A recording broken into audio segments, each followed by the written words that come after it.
আমি একবার বর্ডারে গেছিলাম তার বুড়িয়ে মহিলা আমার হুজুর একটু পানি পড়ে দেন তো। আমি বললাম যে পানি পড়লে কাম হবে না, যে হয়তো।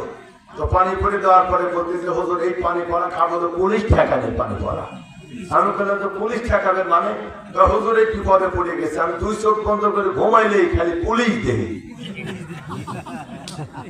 ঘুম পাইতেই পারি না হুজুর, খালি পুলিশ এসে আমার ঘরে ঝাঁকে ঝাঁকে পুলিশ। আমি বললাম যে এইরকম কতদিন করে তো মেলা দিন বহু মোল্লার পানি পড়া খাইছি, তো পুলিশ আসা বন্ধ হয় না। আমি বললাম যে পানিটুকু আমার ফেরত দেন। এই বুড়ি বয়সে মহিলা মানুষের পানি পড়াতে পুলিশ ঠেকাবেন, আপনি করেন নাকি? বললো বাবু বেশি কিছু করিনি, আমি তো গোপনে গাঁজার ব্যবসা করি। কথা কম না করে গাঁজার ব্যবসা চালু রেখে বুড়ি বয়সে পানি ভরা দিয়ে আজকে পুলিশ ঠেকাবে। কাবা ঘর মদিনার থেকে কাবা বাইতুল্লাহর সাদ ঘুরে এনে যদি পানি পড়া খাওয়ায়, রাতের বেলা কি তার গাঁজার ব্যবসা চালু রেখে জান্নাত দেখে সম্ভব?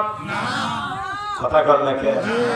আগেকার দিনে 2-4টে ছেলেরা যদি গোপনে চুরি খেয়ে আপনার ঘরে চুরি করে বিড়ি সিগারেট খাইতো, তো অভ্যাস খুব কম।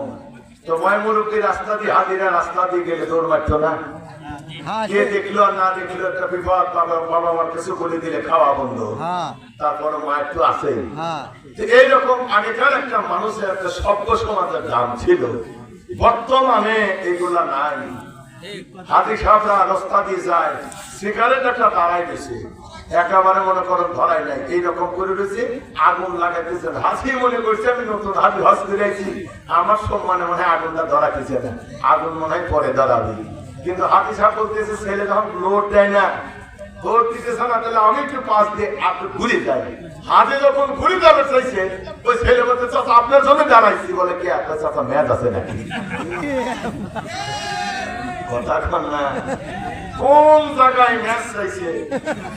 হাজি মনে করছে যে আমি নতুন হাতি হয়তো আমার কারণে ধরাইতেছে না, কিন্তু যে হাতির আশায় ম্যাচ পাবো এই আশায় তো ধরাইতেছে না, যে ম্যাচ আছে। কথা কন না করে